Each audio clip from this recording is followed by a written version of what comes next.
Hi friends, in the video body area networks la ulla ஒரு topic பார்ப்போம். So counter measures on physical layer and data link layer. So நமக்கு body area networks ல நம்ம already நிறைய interferencesலாம் பார்த்திருப்போம். So நிறைய interferences or disturbances நமக்கு signalsல இருக்கும். Either within the network or by other networks நமக்கு நிறைய interferences இருக்கும். ஓகேவா, அதை நமக்கு ஓவர் கம் பண்றதுக்கு நம்ம என்ன பண்ணுவோம், சர்டன் ப்ரிகாஷன்ஸ் ஆர் ப்ரொசீஜர்ஸ் நம்ம எடுப்போம். அதுதான் என்னன்னா கவுண்டர் மெஷர்ஸ். ஸோ அந்த physical layer and data link லேயர்ல என்னெல்லாம் கவுண்டர் மெஷர்ஸ் எடுக்கிறோம் அப்படின்றத பார்ப்போம். So counter measures of the physical and data link layer are essential for securing network infrastructure against various threat. ஓகேவா, ஸோ நம்மளோட நெட்வொர்க் இன்ஃப்ராஸ்ட்ரக்சரை நமக்கு வந்து என்னது third party user or infected நோட்ஸ்ல இருந்து நமக்கு ப்ரொடெக்ட் பண்றதுக்கு நம்ம என்னெல்லாம் பண்ணலாம் அப்படின்றத பார்க்க போறோம். அதெல்லாம் தான் கவுண்டர் மெஷர்ஸ். அப்ப இதுல ஃபர்ஸ்ட் நான் வந்து ஒரு அவுட்லைன் மாதிரி கொடுத்துருக்கேன். இந்த பாயிண்ட்ஸ் நீங்க மெமரைஸ் பண்ணிட்டீங்கன்னா இதை வச்சு நீங்க உள்ள கண்டென்ட் எழுதிக்கலாம். சோ இதெல்லாம் தான் ஹெட்டிங்ஸ். இந்த ஹெட்டிங்ஸ் உங்களுக்கு ஞாபகத்துல இருக்கணும். சோ இதுல ஒரு 13 ஆர் 14 ஹெட்டிங்ஸ் இருக்கும். சோ இந்த ஹெட்டிங்ஸ் நீங்க மெமரைஸ் பண்ணிட்டீங்கன்னா இதுக்கு கீழே அதுக்கப்புறம் அதுக்கு என்ன ரெலவென்ட் பாயிண்ட் கொடுத்தா கரெக்டா இருக்கும் அப்படின்றத கொடுக்கணும். சோ இதுல பேசிக்கா ஃபுல் ஃபார்ம்ஸ் மாதிரி ஒரு 5 டேர்ம்ஸ் எழுதியிருக்கேன். தென் அது போக ஒரு 8 to 10 டேர்ம்ஸ் நமக்கு இந்த எக்ஸ்பிளனேஷன்ஸ் இருக்கும். இதெல்லாம் ஒரு கவுண்டர் மெஷர்ஸ். ஓகேவா, சோ கவுண்டர் மெஷர்ஸ் பார்த்தோம்னா நமக்கு TDMA time division multiple access, carrier sense multiple access, orthogonal frequency division multiplexing, அப்புறம் கிளியர் சேனல் அசஸ்மெண்ட், அப்புறம் வந்து DFS இருக்கு. Okay, dynamic frequency selections. So இந்த டேர்ம்ஸ் நான் இதை வந்து அவுட்லைனா கொடுத்தது எதுக்குன்னா நீங்க இந்த டேர்ம்ஸ் வந்து மெமரைஸ் பண்ணி வச்சிருக்கணும். அதுக்கு வேண்டி அவுட்லைனா ஒன்னு கொடுத்துட்டு இதை நமக்கு இன்னும் டீடைல்டா பார்ப்போம். சோ அது போக நமக்கு என்னெல்லாம் டேர்ம்ஸ் இருக்குன்னா frequency planning and allocation. So இதெல்லாம் கவுண்டர் மெஷர்ஸ். லைக் நமக்கு நிறைய த்ரெட்ஸ் நம்ம பார்த்திருப்போம் இன்டர்ஃபரன்சஸ்ல. அப்ப இன்டர்ஃபரன்சஸ்ல பார்த்தோம்னா இப்போ ஃப்ரீக்வன்சி சேனல் இன்டர்ஃபரன்ஸ் இருந்திருக்கும். அப்ப அந்த ஃப்ரீக்வன்சி சேனல் இன்டர்ஃபரன்ஸ் நடக்காம இருக்கணும்னா நம்ம என்ன பண்ணணும், ஃப்ரீக்வன்சி பிளானிங் கரெக்டா பண்ணிருக்கணும், அலோகேஷன் அதெல்லாமே. சோ டிரான்ஸ்மிஷன் பவர் சிக்னல் அந்த பேசிஸ்ல நமக்கு ஏதாவது இன்டர்ஃபரன்ஸ் வராம இருக்கிறதுக்கு நம்ம என்ன பண்ணணும், adaptive transmission power control systems use பண்ணிருக்கணும். So certain interference or certain டிஸ்டர்பன்ஸ்க்குலாம் நமக்கு எப்படி ஓவர் கம் பண்ணணும் அப்படின்றதான் கவுண்டர் மெஷர்ஸ்.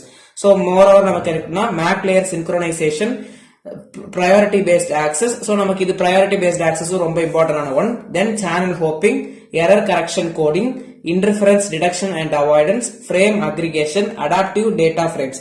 இப்படி certain procedures or counter measures நமக்கு இருக்கு. இது வந்து எங்க நம்ம பண்றோம்னா data link layer and physical layerல நம்ம பண்றோம். so இப்ப டீடைல்டா ஒன் பை ஒன் என்னன்றத பார்ப்போம். So first point. சோ இதுல வந்து நம்ம எல்லாத்துக்கும் ஒரு பாயிண்ட் எழுதியிருக்கோம். உங்களுக்கு இதை விட நிறைய பாயிண்ட்ஸ் இருக்கு, நீங்க படிக்கிற நோட்ஸ்ல நிறைய பாயிண்ட்ஸ் இருக்குன்னா அதையும் நீங்க ஆட் ஆன் பண்ணிக்கலாம், ஒன்னும் பிரச்சனை கிடையாது. சோ உங்களுக்கு டிஃபரன்ஸா பாயிண்ட்ஸ் தெரியும், இல்ல ஓனாவே உங்களுக்கு கண்டென்ட் எழுத தெரியும்னா அந்த கண்டென்ட்டையும் நீங்க வந்து அதுல இம்போஸ் பண்ணிக்கலாம். சோ ஃபர்ஸ்ட் டாபிக் என்னன்னா orthogonal frequency division multiplexing.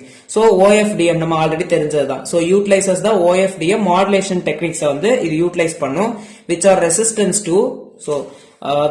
resistant to narrow band interference and can improve coexistence in shared frequency bands. so shared frequency bands like இப்போ ஒரே frequency bandsல இருக்கக்கூடிய ரெண்டு அப்ளிகேஷன் ஒர்க் ஆகுதுன்னா அங்க என்ன நடக்கும், coexistence நடக்கலாம். ரெண்டு டிஃபரெண்ட் அப்ளிகேஷன்ஸ் ஒரே ஃப்ரீக்வன்சி பேண்ட்ஸ்ல நடக்கும் போது அங்க கோஎக்ஸிஸ்டன்ஸ் நடக்கும். சோ அதை இம்ப்ரூவ் பண்றதுக்கு நம்ம என்ன பண்ணுவோம், orthogonal frequency division multiplexing use பண்றோம், which are resistance to narrow band interference and improves the coexistence in shared frequency bands. ஓகேவா, இது ஃபர்ஸ்ட் பாயிண்ட். தென் செகண்ட் நம்ம பார்த்தோம்னா carrier sense multiple access. So carrier sense multiple access பாக்குறோம்னா CSMA. So CSMA என்னெல்லாம் வரும் நமக்கு, like அந்த சேனலை வந்து ப்ரிடிக்ட் பண்ணிட்டே இருக்கும், லைக் ஃப்ரீயா இருக்கா ஐடியலா இருக்கா அப்படின்றத சென்ஸ் ஆகி எப்ப நமக்கு அந்த சேனல் ஃப்ரீ ஆகுதோ அந்த கேரியர் சென்ஸ் பண்ணுது, அப்பதான் என்ன நடக்கும், நமக்கு சென்சிங் லைக் இன்ஃபர்மேஷனை சென்ட் பண்ண ஸ்டார்ட் பண்ணும். அதுதான். So implement CSMA based protocols where devices listen for ongoing transmission. So அந்த பாத்வேயை வந்து லிசன் பண்ணிட்டே இருக்கும், செக் பண்ணிட்டே இருக்கும், ஆர் மானிட்டர் பண்ணிட்டே இருக்கும் பிஃபோர் இனிஷியேட்டிங் தேர் ஓன். ஓகேவா, சோ அந்த டேட்டாவை சென்ட் பண்றதுக்கு முன்னாடி அது மானிட்டர் பண்ணிட்டே இருக்கும், கேரியரை சென்ஸ் பண்ணிட்டே இருக்கும். Reducing the likelihood of collisions. So இது நம்ம என்ன டைப் ஆஃப் இன்டர்ஃபரன்ஸ்க்கு ரெடியூஸ் பண்றோம்னா இது வந்து கோஎக்ஸிஸ்டன்ஸை ரெடியூஸ் பண்றதுக்கு, இது வந்து என்னது கொலிஷன்ஸ்னால வரக்கூடிய ப்ராப்ளம்ஸை ரெடியூஸ் பண்றதுக்கு. தென் நெக்ஸ்ட் நம்ம பார்க்கக்கூடியது என்னன்னா time division multiple access. So TDMA என்னது, time division. So time slots ஒரு சர்டன் ஸ்லாட்ஸ்ல பீரியாடிசிட்டியில நமக்கு நம்மளோட இன்ஃபர்மேஷன் சென்ட் ஆகும். So use TDMA to allocate specific time slots for band devices to transmit reducing the chances of simultaneous transmissions and collisions. So ஒரே டைம்ல நிறைய data send ஆகுறத தடுக்கிறதுக்கு நம்ம என்ன பண்ணுவோம், டைம் ஸ்லாட்ஸ் யூஸ் பண்ணி நம்ம அதை சர்டனா பிரிச்சு எந்த மாதிரி சென்ட் ஆகணும் அப்படின்றத கொடுத்துருப்போம். தென் என்னன்னா சிசிஏ என்னது, clear channel assessment. So clear channel அசஸ்மெண்ட்ல நமக்கு ஸ்பெசிபிக்கா ஸ்லாட்ஸ் எதுவுமே இருக்காது. என்ன பண்ணுனா, integrate CCA mechanism into band devices to detect channel activity before transmitting the data. So இது ஏகദേശம் இதே மாதிரினா நமக்கு carrier sense multiple access மாதிரி தான். So devices will wait until the channel is clear to transmit. So channel ஃப்ரீயா இருக்கா, அதுல இருக்கக்கூடிய டேட்டா வந்து சென்ட் ஆயிடுச்சு, சேனல் ஃப்ரீயா இருந்துச்சுன்னா மட்டும்தான் என்ன நடக்கும், நெக்ஸ்ட் டேட்டா வந்து சென்ட் ஆகுறதுக்கு இனிஷியேட் ஆகும். So இது வந்து கிளியர் சேனல் அசஸ்மெண்ட். தென் நம்ம என்ன பாக்குறோம்னா, frequency planning and allocation பார்ப்போம். So frequency planning and allocation பார்த்தோம்னா என்ன இருக்குன்னா, allocates, so frequency பிளான் பண்ணி அதை கரெக்டா allocate பண்ணும். frequency bands certain applications எதெல்லாம் ஓடுது அப்படின்ற மாதிரி. so அந்த wording வச்சு நீங்க ஓரளவு பாயிண்ட்ஸ் கேதர் பண்ணி எடுத்துடலாம். allocate non overlapping frequency bands, so overlap இல்லாத frequency bands நம்ம எடுப்போம் to band devices and ensure minimal overlap with other wireless technologies. அதாவது ரெண்டு அப்ளிகேஷன்ஸ் வைஃபை ப்ளூடூத் அந்த மாதிரி like other band devices interference அதெல்லாம் ரெடியூஸ் பண்றதுக்கு நம்ம frequency கரெக்டா பிளான் பண்ணி அதுக்கு certain ஸ்பெக்ட்ரம் வழியா கரெக்டா எக்ஸிக்யூட் ஆகுதா அப்படின்றத பார்க்கணும். So use spectrum analysis tools to identify and avoid crowded frequency bands. So spectrum analysis tools எல்லாம் நம்ம யூஸ் பண்ணலாம் அப்படின்ற மாதிரி, ஓகேவா.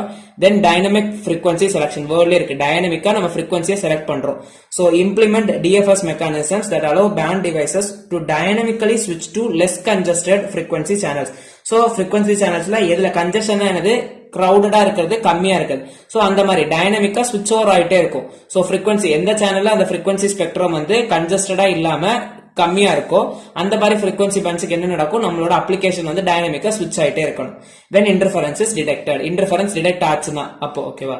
The next adaptive transmission power control. So adaptive transmission power control பார்த்துட்டோம்னா நமக்கு என்ன இருக்கு, transmission power control வந்து அடாப்டிவா இருக்கணும். So like band devices should have the capability to adjust their transmission power based on proximity to other devices to reduce interference and conserve energy, ஓகேவா. So energy conservation and also to reduce interference க்கு நம்ம என்ன use பண்றோம், adaptive transmission power control use பண்றோம், ஓகேவா. Then next point பார்த்தோம்னா MAC layer synchronization. So physical layer, data link layerல நமக்கு MAC layer இது. So ensure synchronization among timing slots கொடுக்கலாம். So among band devices using mechanisms like clock synchronization to coordinate data transmission and reduce contentions, ஓகேவா. So இதுல நம்ம என்னெல்லாம் பண்றோம் அப்படின்றது பாத்துக்கோங்க. MAC layer synchronization மோஸ்டா clock pulses கொடுக்கறது மாதிரி தான், நம்ம டைம் ஸ்லாட்ஸ் மாதிரி, ஓகேவா. தென் priority based access. So priority என்னது, certain priorities இருக்கும், எந்த priority highest இருக்கோ அது வந்து first நடக்கும். So that collisions நடக்காம higher priority இருக்கக்கூடிய applications or devices first communicate பண்ற மாதிரி பார்ப்பாங்க. So assign different priority levels to various band devices or types of data. அதுக்கு வந்து நம்ம என்ன கொடுப்போம், priority வந்து நம்ம align பண்ணுவோம். So that high priority devices or data can have preferential access to the channel. So அந்த channels நமக்கு வந்து collision நடக்காம இருக்கிறதுக்கு நம்ம என்ன பண்ணுவோம், operations like band devices or data கம்யூனிகேஷனுக்கு நம்ம சர்டன் ப்ரையாரிட்டிஸ் ஃபிக்ஸ் பண்ணிட்டு அதுல எது ஹையர் ப்ரையாரிட்டி இருக்கோ அதை ஃபர்ஸ்ட் கம்யூனிகேட் பண்றது மாதிரி பார்ப்போம். தென் சேனல் ஹோப்பிங்னா லைக் ஜம்ப் பண்றது, துள்ளுறது மாதிரி, அது ஒன்னுல இருந்து இன்னொன்னுக்கு. அப்ப இங்க என்னது, implement channel hopping techniques where band devices periodically switch to, so switching அப்படின்னு கூட சொல்லலாம் ஹோப்பிங்னா, to different frequency channels to avoid continuous interference in a single channel.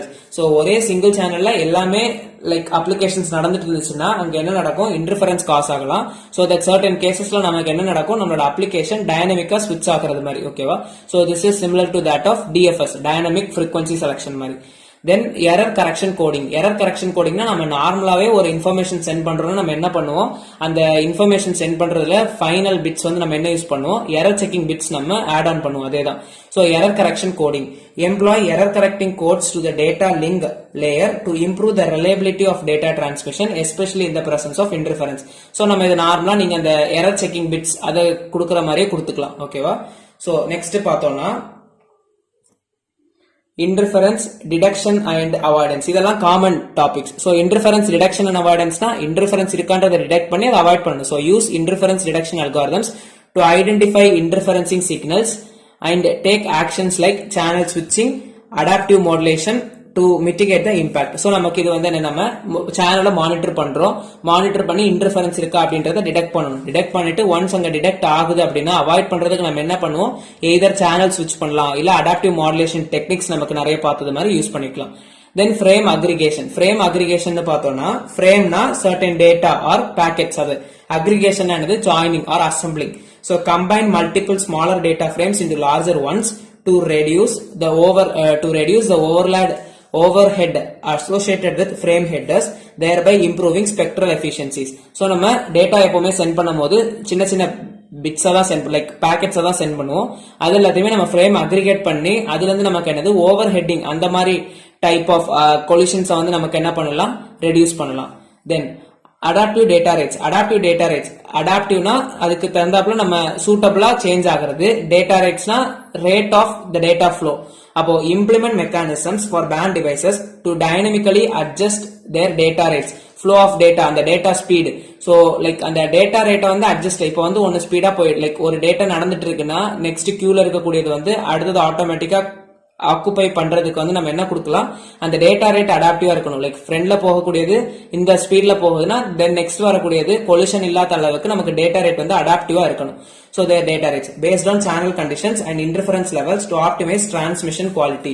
So overall நான் சொன்ன மாதிரி நம்ம ஃபர்ஸ்ட் பேஜ்ல பார்த்த அந்த ஹெட்டிங்ஸ் மட்டும் நீங்க டீடைலா பாத்துட்டீங்கன்னா போதும். சோ இந்த ஹெட்டிங்ஸ் மட்டும் நீங்க டீடைலா பாத்துட்டீங்கன்னா இதை பேஸ் பண்ணி உங்களுக்கு எல்லா பாயிண்ட்ஸுக்குமே சம்திங் கேதர் பண்ணிடலாம். சோ நீங்க நல்லா ப்ரிஃபரன்ஸ் கொடுத்து படிக்க வேண்டியது இந்த ஹெட்டிங்ஸ் தான். சோ இந்த ஹெட்டிங்ஸ் இவ்வளவுத்தையுமே, இந்த ஃபுல் ஃபார்ம்ஸ் தென் இதுல இருக்கக்கூடிய இந்த ஹெட்டிங்ஸ் எல்லாத்தையுமே படிச்சிட்டீங்கன்னா இதை வச்சு உங்களுக்கு கண்டென்ட் உள்ள என்ன வேணுமோ கொடுத்துடலாம். ஓகே, சோ இந்த வேர்டை வச்சே நீங்க எக்ஸ்பிளைன் பண்றது தெரியும். பட் ஹெட்டிங் தெரியலன்னா இந்த கொஸ்டின் நமக்கு எழுதுறது கொஞ்சம் டவுட் தான். ஓகேவா? சோ ஹெட்டிங்ஸ் இதெல்லாம் இம்பார்ட்டன்ட் கொஸ்டின்ஸ். ஓவராலா ஒரு கொஸ்டின் நம்ம எழுதுறோம்னா நம்ம என்ன பண்ணணும், எவ்வளவு அளவுக்கு நமக்கு டயக்ராம்ஸ் கொடுக்க முடியுமோ டயக்ராம் கொடுத்து இம்ப்ரெஸ் பண்ணலாம். ஆர்எல்ஸ் சப் ஹெட்டிங்ஸ் கொடுத்து அதுக்குள்ள நம்ம கண்டென்ட் ஸ்பெசிஃபை பண்றது நீட்டா இருக்கும். சோ இது வந்து பேண்ட்ல ஒரு செகண்ட் லெசன்ல உள்ள ஒரு கான்செப்ட்ஸ், லைக் இம்பார்ட்டன்ட் தான். ஸோ பிடிச்சிருந்துச்சுன்னா லைக் பண்ணுங்க, ஃப்ரெண்ட்ஸுக்கும் ஷேர் பண்ணுங்க, கண்டிப்பா யூஸ்ஃபுல்லா இருக்கும். எவ்வளவு சீக்கிரம் முடியுதோ அவ்வளவு சீக்கிரம் நான் எல்லா கான்செப்ட்ஸையும் போஸ்ட் பண்றேன். தேங்க்யூ. சப்ஸ்கிரைப் பண்ணிக்கோங்க. தேங்க்யூ.